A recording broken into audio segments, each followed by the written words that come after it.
Fundamentalmente, se asan vivos, se quedan sordos, se ahogan y les disparan.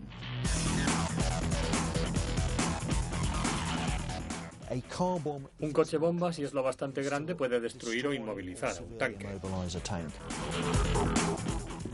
Ni un solo Challenger recibió daños significativos en la Primera Guerra del Golfo.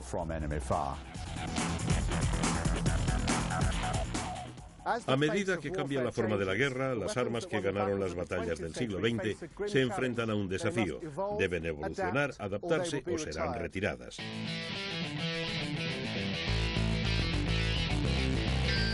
Armas de guerra del siglo XXI.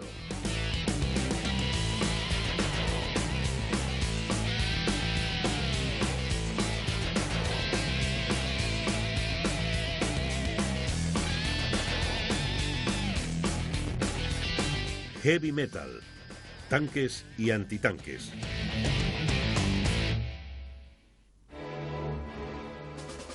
El carro de combate es en muchos sentidos el icono bélico del siglo XX. Pero, ¿qué relevancia tendrá en el siglo XXI? ¿Cuál será su eficacia y cuánto costará? Está de moda decir, este chico es demasiado grande, está atrasado, demasiado pesado para meterse rápidamente en un área operativa. Y estoy seguro de que estos argumentos son totalmente ciertos. El carro de combate moderno es muy distinto de los primeros y puede estar acercándose al final de su evolución.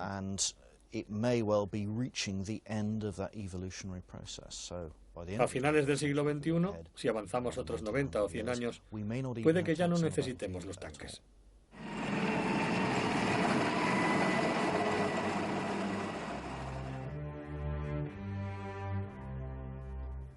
Tras 2 años de sangriento desgaste y de millones de muertos, el frente occidental se había atascado en la guerra de trincheras. Pero en noviembre de 1916, los británicos estrenaron una nueva arma de 28 toneladas de metal pesado.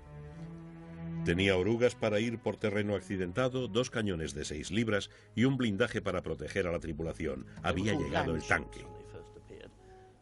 Cuando aparecieron se les llamó barcos terrestres.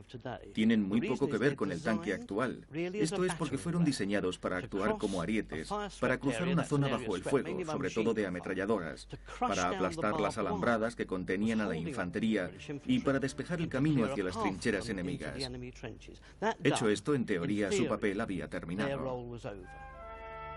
El Mark I era lento, de blindaje ligero y sus cañones salían torpemente por los costados, pero ofrecía una combinación de protección, movilidad y potencia de fuego. Era un arma extraordinaria para la guerra. Los cañones laterales van montados en lo que llamamos terracillas por 2 razones. Primero, porque con esta forma y con estas orugas que los rodean, lo que se pretende es conseguir excelentes prestaciones todoterreno. Pueden caerse en un cráter de obús y salir por el otro lado mejor que un tanque moderno. Y por esta razón, es preferible evitar el peso en la parte superior y desplazarlo a los laterales. La otra razón es que justo en medio va incrustado el motor de gasolina de 150 caballos. De haber instalado una torreta hubiera quedado justo encima del motor y todo el mundo se hubiera asado vivo. Desatado por primera vez en el pueblo de Flars, el MK1 inauguró una nueva época en el arte de la guerra. Cuando los alemanes distinguieron a través del humo a esos monstruos de metal gigantescos que desprendían fuego y llamas, se volvieron y salieron corriendo. Una nueva expresión entró en el vocabulario bélico: pánico a los tanques. Nada de lo que los alemanes pudieran hacer los detenía. Un tanque macho lleva un cañón de 57 milímetros a cada lado. Es un chisme de un solo disparo, pensado para utilizar cartuchos de alto explosivo contra los nidos de ametralladoras o balas sólidas contra fortines. Por otra parte, los tanques armados de ametralladoras, los tanques hembra, estaban pensados para matar gente. En la Primera Guerra Mundial se construyeron más hembras que machos porque eran, por decirlo así, más mortales que los machos. Eran más útiles contra la infantería, que era lo único a lo que se podía disparar. En muy poco tiempo, los tanques habían creado una brecha de 2 kilómetros en unas defensas que habían aguantado meses de incesante tiro de barrera de artillería y oleadas sucesivas de infantería. Los aliados no fueron capaces de explotar su éxito, pero el tanque había demostrado su potencial. demostró que podía desequilibrar la guerra y acabar con el horror de las trincheras. Los alemanes empezaron a responder y regaron los tanques de asalto con fuego de ametralladora. Algunas balas lograban introducirse entre las placas del blindaje y el resultado era que la tripulación quedaba rociada de plomo fundido. Para protegerse de este laminado, los hombres se ponían una cota de malla, como los antiguos caballeros. El calor era casi insoportable y había fugas en el motor, por lo que el tanque nadaba en monóxido de carbono. Todo el mundo iba atontado antes incluso de entrar en acción. El ruido era ensordecedor y los hombres tenían que comunicarse por gestos. La comunicación con el mando era unidireccional y se efectuaba mediante palomas mensajeras. Los alemanes inventaron contramedidas rápidamente. Cavaron grandes pozos que rellenaron de agua a los que llamaron Tankgraben. Si los tanques caían en una de ellas, sus motores se detenían. También ataban granadas por los mangos y las tiraban delante del tanque. Cuando se redujo el miedo a los tanques, se crearon destacamentos especiales de destructores de tanques para ir a buscarlos. Incluso en esta primera fase de desarrollo, los tanques no lo tuvieron fácil en el campo de batalla. Desde el principio hubo quien cuestionó su utilidad y cuando se los empleó en pequeñas dosis en Arras e Ypres, se les vio atascarse en el barro y ser destrozados por la artillería alemana. En condiciones espantosas, como las de la bolsa de Ypres en 1917, en donde todo era barro líquido, estaban perdidos, pero empleados adecuadamente. Es decir, en masa contra una posición defensiva, podían ser muy eficaces. Es indudable que salvaron vidas, porque el tanque precedía a la infantería y absorbía el primer golpe.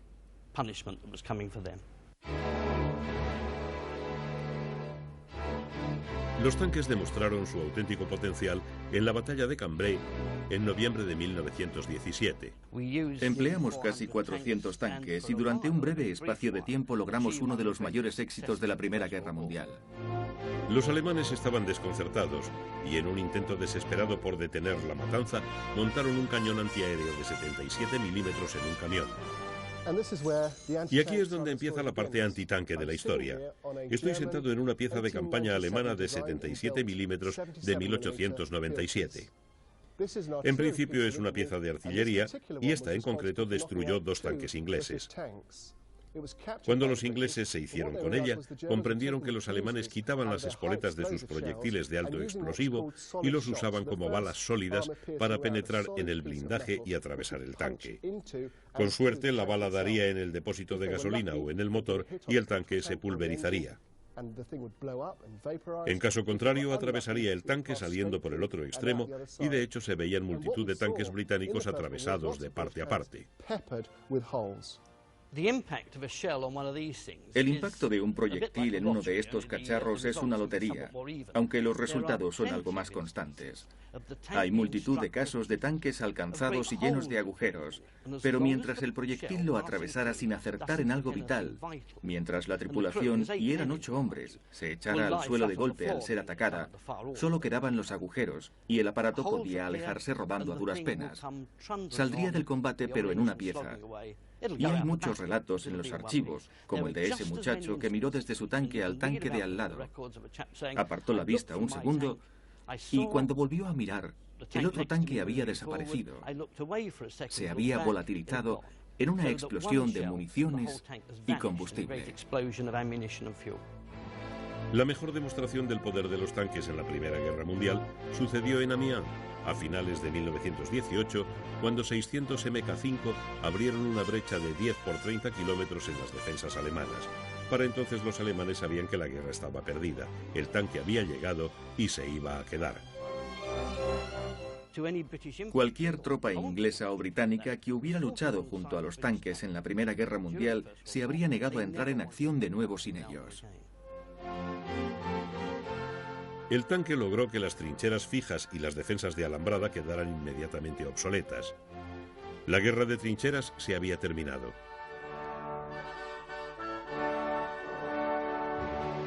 Derrotados por los tanques de la Primera Guerra Mundial, los alemanes inventaron una nueva forma de emplearlos al principio de la Segunda. La llamaron Blitzkrieg, guerra relámpago, y su núcleo fueron los tanques y los vehículos blindados en formaciones masivas con apoyo de infantería, artillería y aéreo. Este fue el origen de la guerra con armas combinadas. Para cualquiera que se pusiera en su camino, el efecto era devastador.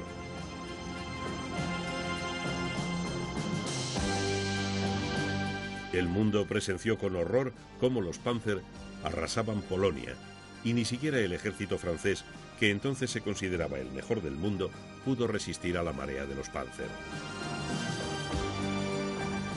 Alentados por sus éxitos en el oeste, los alemanes se volvieron hacia Rusia con la Operación Barbarroja. Con ataques en profundidad y maniobras envolventes al estilo clásico de la Kesselschlacht o batallas de caldera, sus formaciones de Panzer destruyeron o capturaron enormes secciones del ejército soviético. Pero tres cosas detuvieron la Blitzkrieg: la extensión de sus líneas de abastecimiento, el terrible invierno ruso y los nuevos tanques pesados rusos, los T-34 y KV. Los T-34 fueron una sorpresa muy desagradable para los alemanes. Con un diseño espléndido, eran superiores en todos los aspectos: protección, movilidad, potencia de fuego, a cualquier tanque alemán de principios de la guerra. La principal arma antitanque alemana en ese momento era un cañón de 37 milímetros, cuyos proyectiles simplemente rebotaban en el revolucionario blindaje inclinado de los T-34. Las hastiadas tripulaciones alemanas bautizaron su cañón como la Aldaba. Si inclinas una placa de blindaje 45 grados y el proyectil impacta de frente, este tiene que penetrar a través de una placa de doble espesor. Y esto es lo que los rusos hicieron con el T-34 en 1941 y los alemanes lo copiaron el año siguiente con el Panzer. Considerado a menudo como el mejor tanque de la Segunda Guerra Mundial, el Panzer tenía también sus defectos. Era muy complejo, entró en acción antes de completar las pruebas y su mecánica era poco fiable. Y lo último que necesitas en el calor del combate es desconfiar de tu equipo. El debut del Panzer en Kursk fue poco impresionante.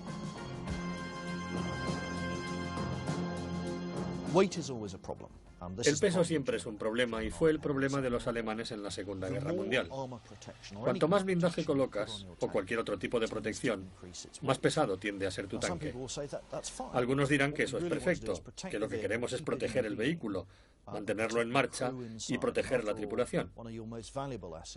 Al fin y al cabo, la tripulación es uno de los elementos más valiosos. En el caso de un Challenger, se invierte una cantidad fabulosa de recursos económicos en entrenarla durante años. Si pierdes la tripulación, no es fácil reemplazarla.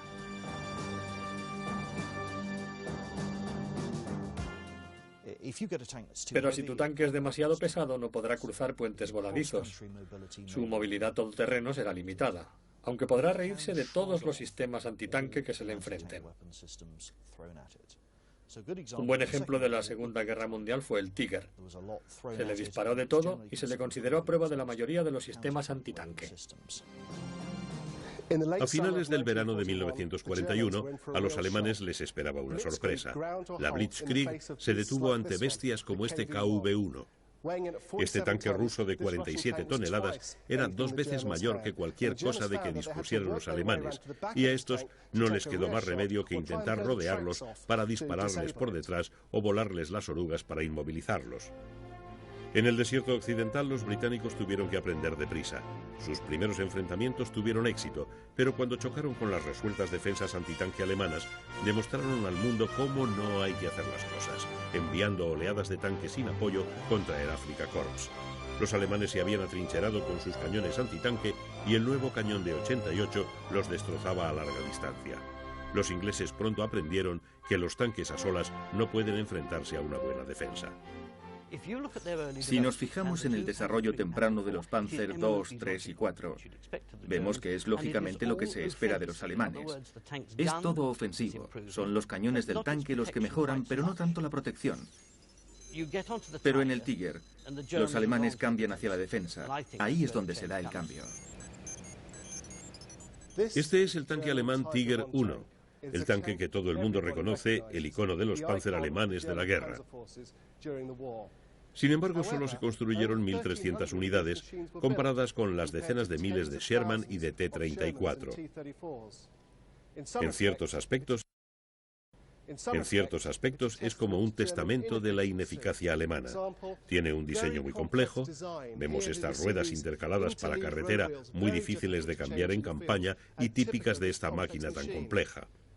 Se consumieron más de 300.000 horas de mano de obra para construirlo, mientras que las máquinas aliadas costaban menos de la 10ª parte. Una de las armas más temidas, incluso hoy en día, por las tripulaciones de tanques es el cazabombardero. En Normandía, los alemanes aprendieron esta lección por las malas. Atacando desde arriba, los cohetes de 60 libras de los Typhoon reventaban los Tigers como latas. ¿Domina el poder aéreo el espacio de batalla? Esta es la pregunta que nos tenemos que hacer durante el siglo XXI y de momento parece que la respuesta es sí. Pero ¿qué ocurre cuando te enfrentas a un enemigo tan bien armado en el aire como tú? Un helicóptero de asalto con semejante potencia de fuego es, usado correctamente, un arma muy atractiva. Sigo creyendo que se precisa combinarla. Un helicóptero de asalto a 9 kilómetros del enemigo no va a convencer a nadie de que se rinda. Pero con uno o varios de estos monstruos, o con un 150 como el que yo tenía, seguramente se puede convencer a un enemigo de que no vale la pena seguir. Mucha gente discute sobre cuál fue el mejor tanque de la Segunda Guerra Mundial, si el T-34, el Panther o el Tiger.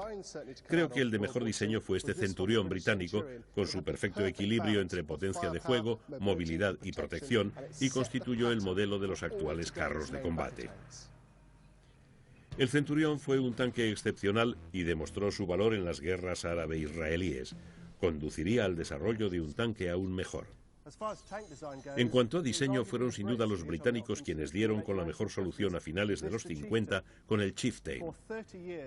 Este tanque fue la envidia del mundo durante 30 años. Parecía tener el equilibrio perfecto en todo. Un gran cañón de 120 milímetros, un excelente blindaje, buenas prestaciones todoterreno. Mirando a los carros de combate actuales, no parecen haber cambiado mucho desde el Chieftain. Los mejores exponentes de las tácticas de Blitzkrieg después de la Segunda Guerra Mundial fueron los israelíes. Los israelíes lograron un rosario de victorias relámpago en 1956 y 67 y parecía que el ejército israelí, guiado por sus carros, era invencible, el mejor del mundo.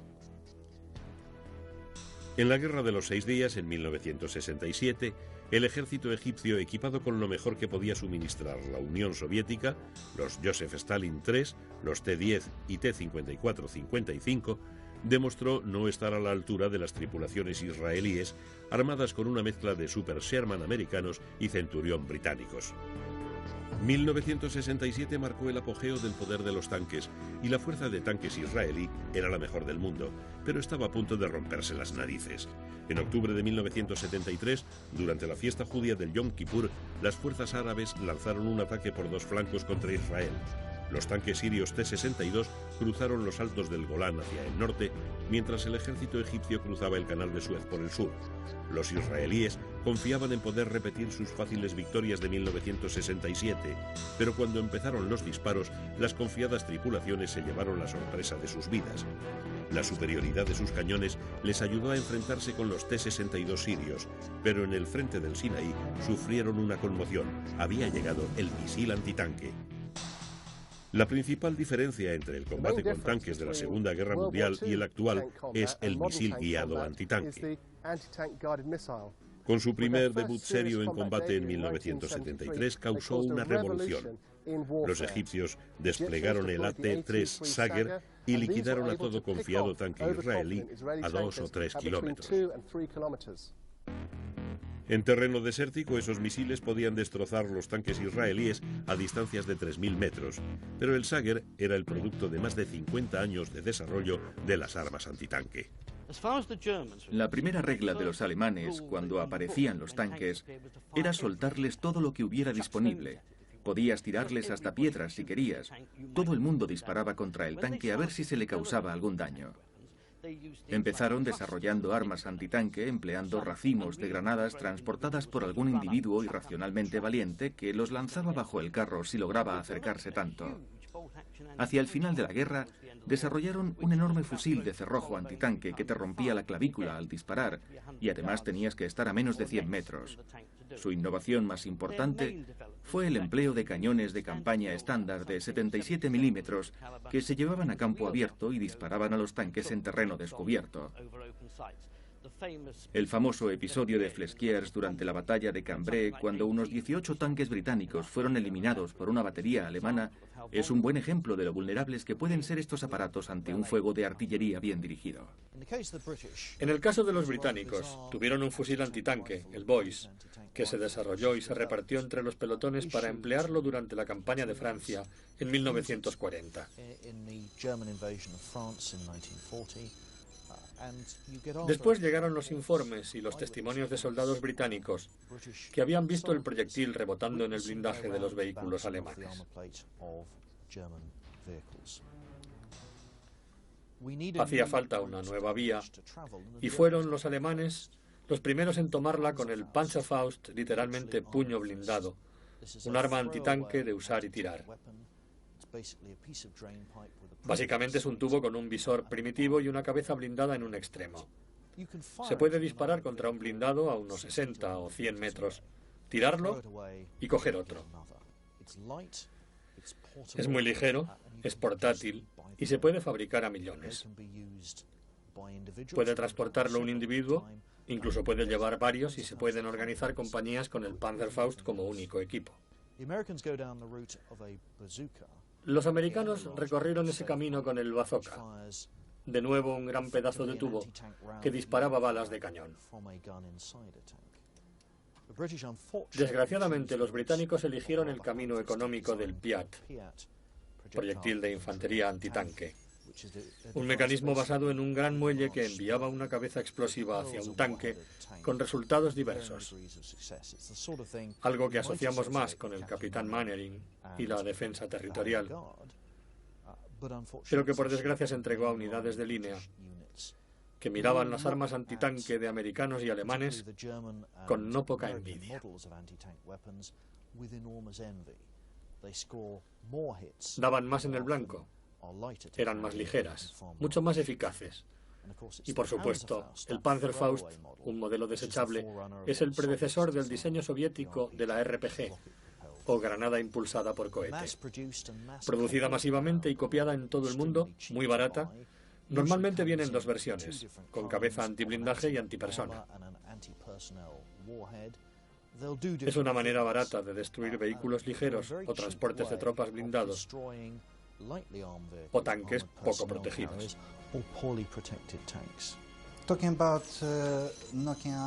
Si hablamos de eliminar tanques de 54, 55 y 62, con una RPG no vi ningún caso de tanques destruidos de frente. He visto tanques quemados, algunos alcanzados en los costados o desde atrás o desde arriba, pero no estoy seguro de que una RPG pueda atravesar la capa frontal de un blindaje. Pero pudo ocurrir, nunca se sabe, si tienes la suerte de darle en algún punto técnicamente débil, una junta de soldadura o algo así. Pero no estoy seguro, yo no lo vi. Normalmente los tanques no se introducen en áreas edificadas, son sitios muy peligrosos para un tanque. Puede haber minas o puede haber gente disparando desde arriba o tirando bloques de mampostería. Afortunadamente eso no ocurrió en Basora, y cuando dispararon con las RPG simplemente rebotaban contra los costados. Fue un arma muy efectiva en esas circunstancias. Echemos un vistazo al veloz desarrollo del armamento antiblindaje en la Segunda Guerra Mundial. Los británicos empezaron con este pequeñín, la bala sólida de 2 libras, pero al contrario de las de la Primera Guerra Mundial, la bala es de acero refinado y no de hierro forjado. Aún así, no sería capaz de atravesar mucha materia y desde luego no a los poderosos tanques alemanes. A finales de la guerra tenían esta hermosura, una bala sólida de 88 milímetros o 25 libras. Los rusos incluso desarrollaron una versión de 120 milímetros, pero la tecnología no se quedó atrás porque los británicos y los americanos habían desarrollado el carburo de tungsteno y este proyectil, el APDS, armazón antiblindaje desechable. Aquí está la carga. es decir, el armazón con la pólvora, y esto es lo que se dispara, esto es lo que sale proyectado del extremo del cilindro. Este en concreto es de 120 milímetros, o sea, 12 centímetros de diámetro. Sale pues del cañón y este pedazo sale volando, y nos queda entonces esto volando por el aire. Por fuera es de aluminio, pero por dentro puede verse lo pesado que es. Aquí está el penetrador, que pesa 8 kilos, y se divide en dos partes. La cápsula y el penetrador en sí. Su velocidad es de 1500 metros por segundo, en comparación con la de la bala sólida, que es de 1000 o 1200. O sea que tiene más poder de penetración. Si se fijan aquí detrás, en esta plancha de pruebas podemos ver que uno de estos proyectiles ha provocado este agujero. La cápsula hace la muesca para que el penetrador pueda atravesar de costado cualquier blindaje y entrar. Y aquí es donde estábamos al final de la Segunda Guerra Mundial. Y luego vino el fin. ¿Y qué es? Básicamente esto. Es antiblindaje, estabilizado por aletas, con armazón desechable. Aparte de la carga, el cartucho tiene este aspecto.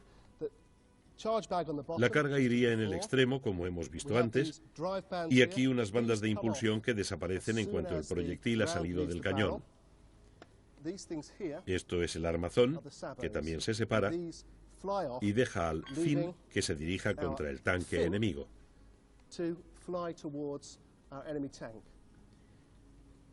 ¿Hasta qué punto son buenas las últimas versiones del fin?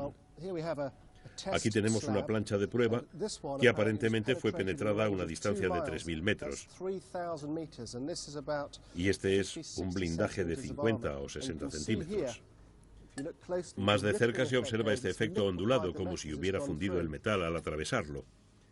En la Primera Guerra del Golfo, uno de estos cartuchos Fin, disparado desde un M1 Abrams americano, atravesó de costado dos tanques rusos aparcados uno junto al otro. No es de extrañar que las tripulaciones lo consideren su bala de plata. Literalmente pulveriza todo lo que haya en la torreta o en el puesto del conductor, de modo que no solo los seres humanos mueren, sino que el equipo queda destruido, así como el material sensible, los visores, los cables, y aún así puede no provocar una explosión. Aquí se da un problema, porque si se está disparando a un tanque a, digamos, 2 kilómetros y disparas uno de estos dardos, un cartucho DEU, solo se verá un pequeño relámpago y el tanque se detendrá. Pero nunca sabes exactamente cuánto daño has provocado. Tienes que asumir que lo has destrozado, pero no estás seguro al 100% de que esté fuera de combate. Este es el cartucho HESH, cabeza aplastadora de alto explosivo, el preferido de los ingleses. Lo que hace es penetrar en el blindaje solo hasta este punto. No sé si se puede ver en esta plancha, pero por fuera hay una abolladura superficial y entonces se aplasta enviando una onda de choque masiva hacia el interior y esta espora de metal al rojo vivo recorre el interior del tanque, destruyéndolo todo y despedazando cualquier cosa. Guardamos la munición debajo de lo que llamamos el pasillo, lo más lejos posible, para que esté a salvo y no la alcance un proyectil que dé en la torreta. A los soviéticos les importa un bledo, y la guardan donde les parece, por lo que si un proyectil se cuela en la torreta, habrá una explosión, una detonación completa, la torreta saldrá volando, la munición quedará destruida y quedará claro que les has ganado.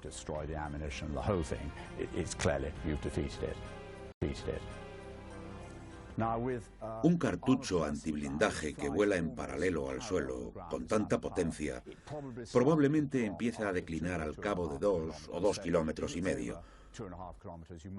por lo que si está más allá no puedes usarlo. Pero el HESH tiene una trayectoria más alta y lo puedes disparar a mayor distancia. Nosotros nos enfrentábamos a los tanques enemigos a unos 3 o 3,5 kilómetros. Incluso oí hablar de una diana a 5 kilómetros, algo fabuloso pero posible. Si puedes ver el tanque, puedes mandarle uno de estos HESH. Algunos afirman que las armas antitanque han ganado la carrera. Desde luego, se invierte una tremenda cantidad de dinero en sistemas antitanque. Son relativamente fáciles de desarrollar.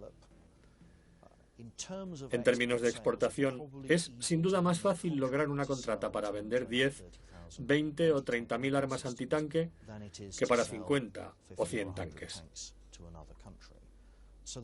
De modo que hay una gran motivación para desarrollar sistemas antitanque de todo tipo.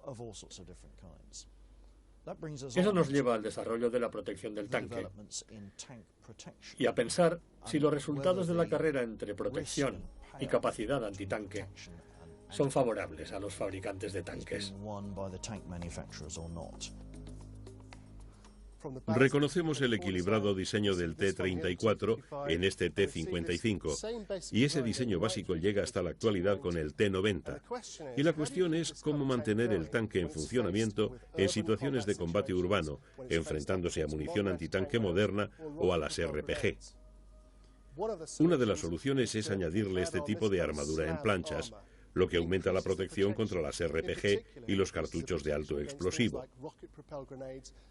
El problema es que hay que incrementar la protección y eso equivale a aumentar el peso y disminuir la movilidad, y ahí es donde pierdes.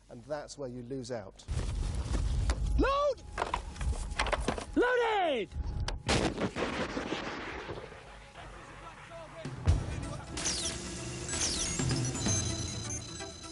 Los diseñadores comprendieron que los misiles antitanque eran superiores y les dejaban sin respuesta.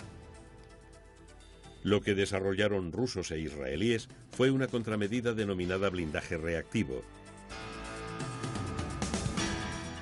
Consiste en bloques de alto explosivo dispuestos en la frontal y en los costados del tanque para protegerlo de los cartuchos penetradores. Al recibir el impacto, los bloques del blindaje reactivo explotan y esta explosión en el exterior del tanque evita el chorro de metal fundido. El blindaje reactivo es caro y algunos países deciden que necesitan que sus tanques actúen, pero suponen que el enemigo no tendrá sistemas antitanque muy sofisticados. Así que correrán el riesgo de no dotar a sus tanques con un juego completo de blindaje.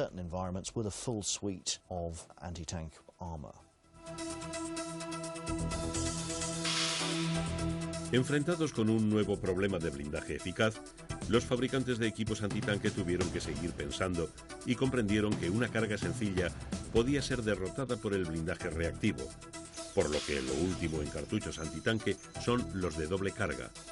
La primera hace detonar el blindaje reactivo y la segunda atraviesa el blindaje. Básicamente hay 5 maneras de destruir un tanque. Existen los cañones antitanque, los cohetes, los misiles, las minas y, por supuesto, las bombas de aviación. Los mejores cañones antitanque son los instalados en los propios tanques. Ningún tanque moderno puede sobrevivir al impacto frontal de un cañón de tanque a menos de 800 metros. Lo que más hay que evitar es el combate callejero, porque desde un edificio alto, un arma antitanque apunta hacia abajo. Pero si no disponen de buenas fuerzas aéreas, el ataque por arriba sería muy difícil y tendrían que confiar en las minas, ya que la panza no es tan espesa. Aparte de los aviones, lo que más temen las tripulaciones de tanque son las minas antitanque. El problema de las minas es que pueden estar en cualquier parte y cuando explotan hacen trizas el vientre blando del tanque.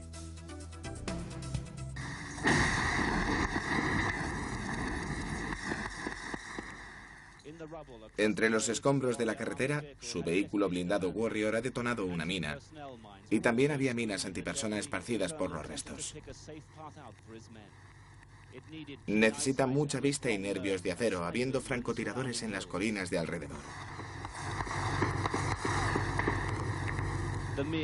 La amenaza del cañón del Warrior apuntando hacia sus posiciones evita el tiro y concede el tiempo suficiente para que el coronel encuentre un camino de salida y recupere el control de su vehículo y de sus hombres. Las pruebas de producción nos muestran lo bueno y lo móvil que puede ser un tanque moderno. Pero enviar tanques de esta manera por este tipo de terreno no está recomendado por la guía del usuario. Puede romperse el tanque, o el cañón, o la transmisión, o las orugas, o los dientes del conductor. Para un enemigo, un tanque inmovilizado por razones mecánicas o de otro tipo es tan ineficaz como si hubiera sido destruido por un misil. Lo que las naciones occidentales preferirían serían bajas por inmovilidad. El tanque queda averiado y la tripulación sigue protegida. Pueden seguir disparando y probablemente comunicándose, aunque su movilidad esté afectada. El importante blindaje de un tanque moderno está diseñado para resistir a los peores disparos y garantizar que se llegue al mejor compromiso posible.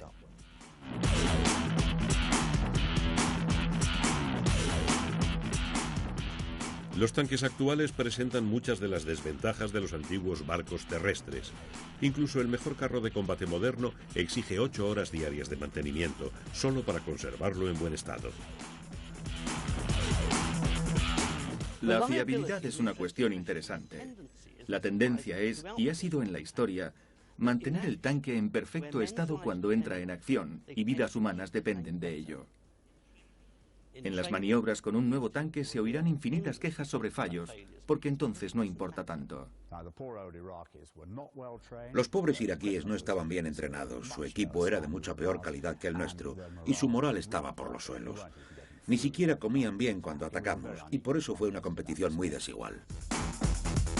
Una de las ventajas del tanque sobre el frágil helicóptero o el veloz reactor es que aunque se averíe puede ser fácilmente reparado y las averías no suelen ser fatales. La experiencia demuestra que aunque haya bajas en combate, el 60% de esos tanques pueden repararse y volver a la acción.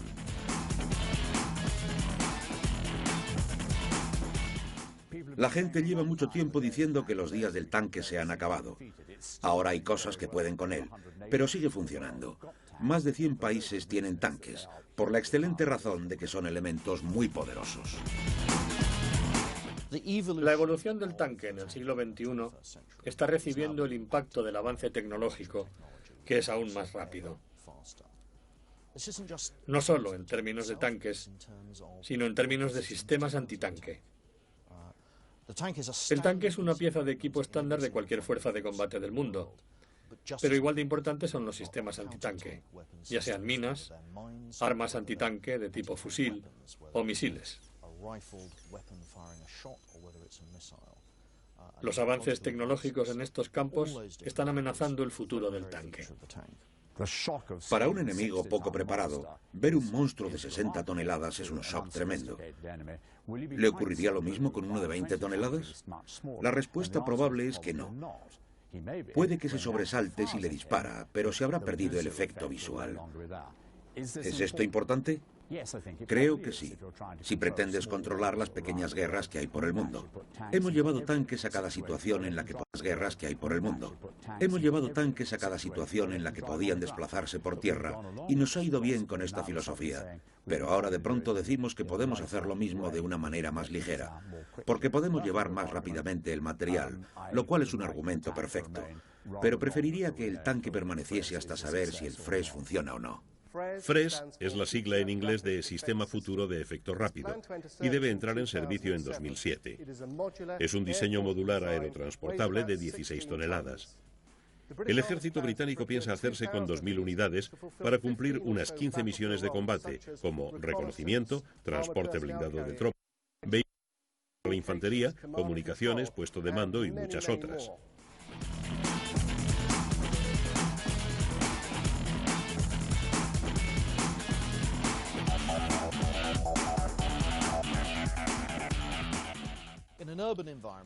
En un entorno urbano tenemos una gama de vehículos para la infantería, para el transporte de tropas.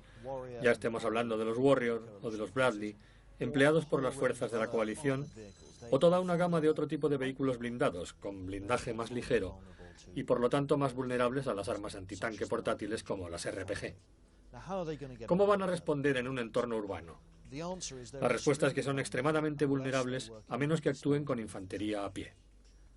Occidente se aleja del carro de combate basándose en la tesis fundamental de que siempre tendrá a los Estados Unidos a su lado.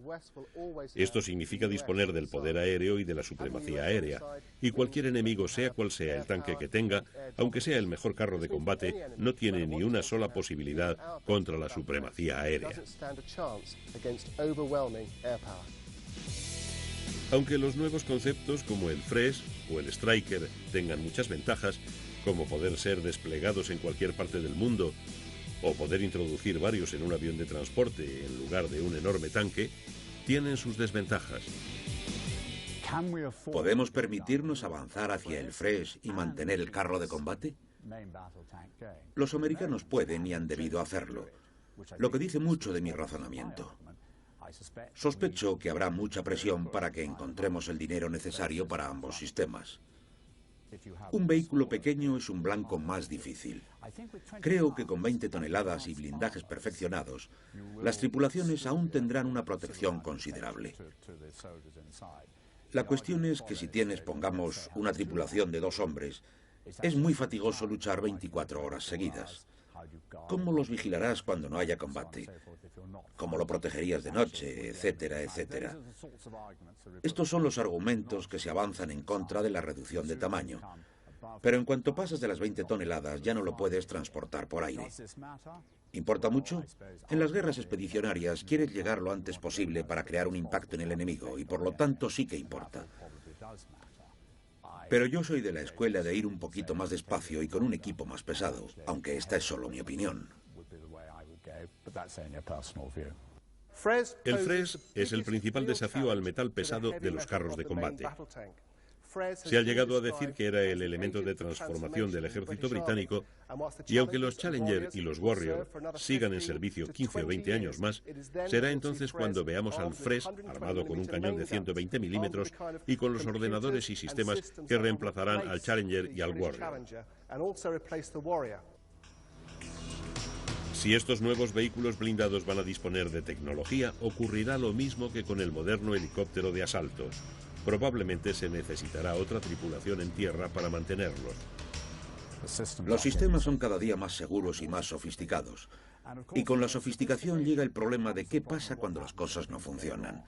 Necesitas toda una gama de módulos reversibles para asegurarte de que puedes seguir disparando aunque se te cuelgue el ordenador. Ganar la guerra de la información está muy bien en teoría, pero por lo que hemos visto de las guerras del siglo XXI, son un caos. La información es escasa o incompleta, se necesita gente en el terreno en vehículos de reconocimiento y estos casi siempre necesitarán apoyo pesado. Una de las grandes tendencias, desde por lo menos el final de la Primera Guerra Mundial, es la de incrementar los blindajes y el poder de los cañones. Fulano decide que sus tanques son demasiado vulnerables y les pone blindaje. Mengano decide hacerse con cañones más grandes y también con más blindaje, y ha sido así desde que se inventaron estos aparatos. Puede llegarse a un punto en que el aparato es tan pesado que resulta inútil, así que puede valer la pena examinar el concepto de reducto de los buques de guerra. Una parte central con blindaje pesado para la tripulación y todo el resto, los elementos de funcionamiento no tan vitales, menos pesados. Esto sería otra manera de apartarse definitivamente del tanque pesado actual. El problema de los tanques es que son carísimos. Muchos gobiernos se sienten atraídos por los sistemas más pequeños, con misiles antitanque que puedan alejarse rápidamente protegidos por su velocidad y no por el blindaje.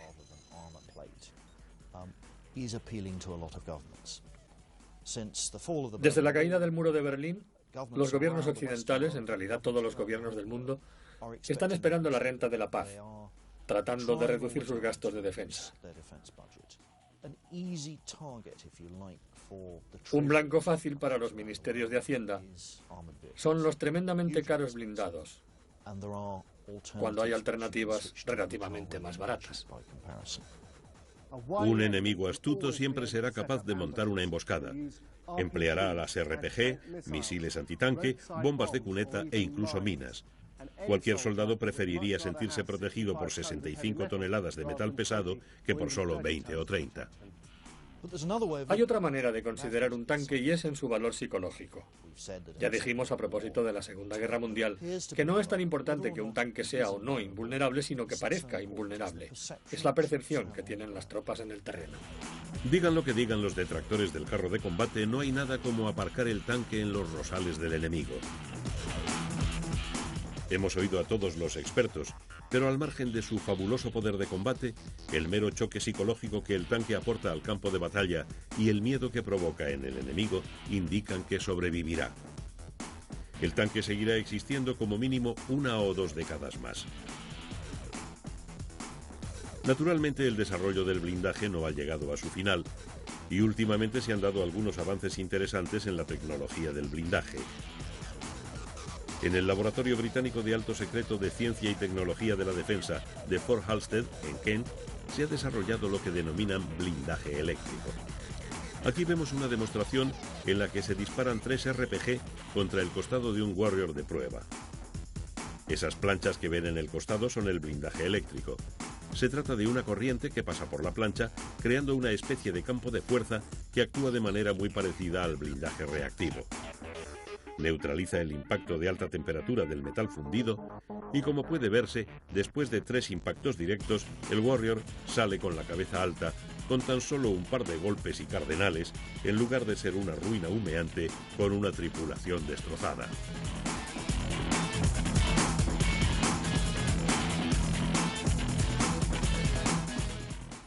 Dejándonos de nostalgias, este pedazo de metal pesado ha demostrado su valor incluso en el combate callejero, y para la infantería ha sido una carta maestra. Mi opinión es que seguiremos viendo estas máquinas durante algún tiempo, aunque sus años parezcan contados.